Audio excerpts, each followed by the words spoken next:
The incense still clings to her habit.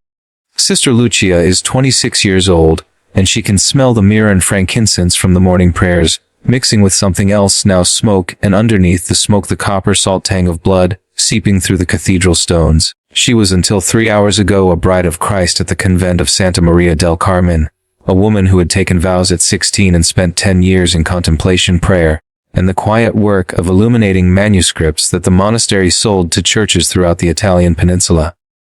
Now she crouches behind the altar of Otranto's cathedral, her white habit stained with soot and other things she does not want to examine. Her hands pressed over the mouth of a girl barely 15. A novice who had been at the convent for only 6 months. To prevent her screaming from revealing their position to the soldiers, she can hear moving through the nave.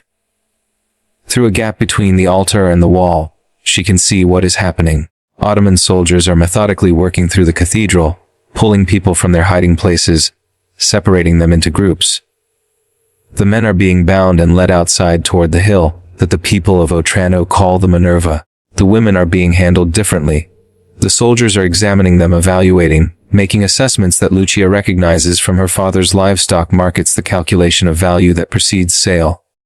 She was born Lucia Ferrante, daughter of a merchant who traded in wool and olive oil. She knows what commerce looks like. She knows what happens when human beings become merchandise. Outside she can hear Archbishop Sfano Agricoli praying. His voice carries through the shattered doors of the cathedral, calm and clear despite what must be happening to him. He is reciting the Credo.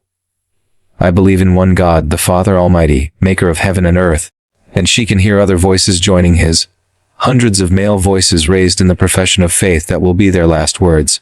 Then the voice stops mid-phrase. She hears something that sounds like sawing. She hears the archbishop scream, but only briefly.